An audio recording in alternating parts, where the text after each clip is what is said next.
This is the 8th time I'm doing this video. The electronic stabilization does not look good. It does a little, the jelly, the jelly thing. The rolling shutter jelly, little warpy effect thing. So, I'm gonna do this video again. This time I'll have the camera face me instead of face the mirror. This is the Z50.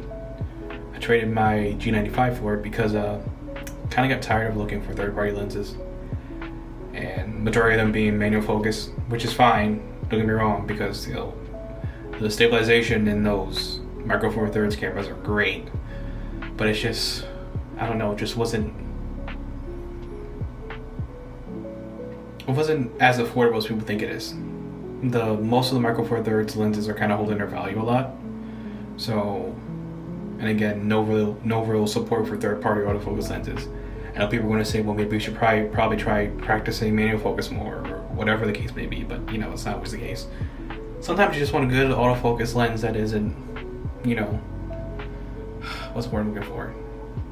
That isn't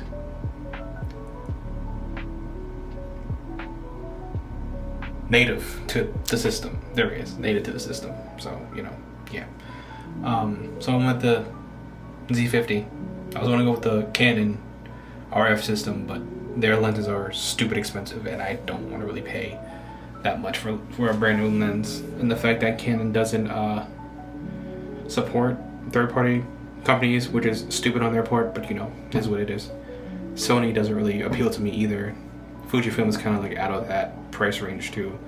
There's not as many versatile camera bodies out there as far as Fujifilm goes.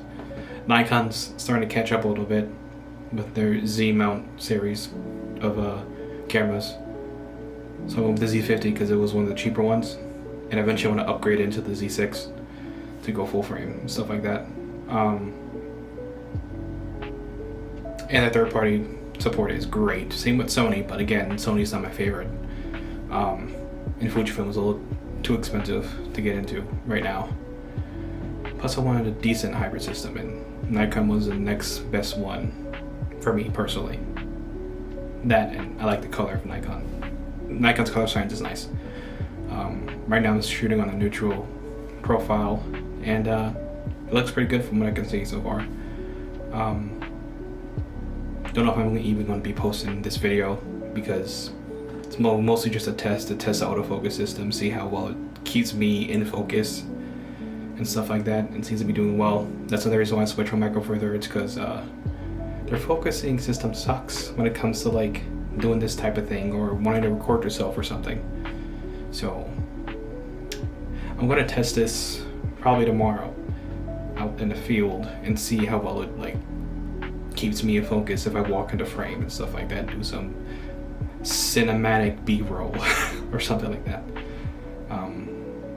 But yeah, I was mainly just doing my YouTube channel and stuff like that to document and to shoot some B-roll of my journey through this photography thing and video stuff and my walk with God and whatnot. So yeah, you might see this, you might not, I don't know yet. So it's more like a behind the scenes sort of thing. So we'll see what happens. But until then, I'll see you guys later. I'll be posting more stuff soon. Just gotta get back into the flow of things. Things have been rough, mentally and spiritually, but also things have been shifting too. So I'll update you guys on that if you want to know about that or something. Until then, stay blessed, love you guys, and may Shalom go with you. Peace.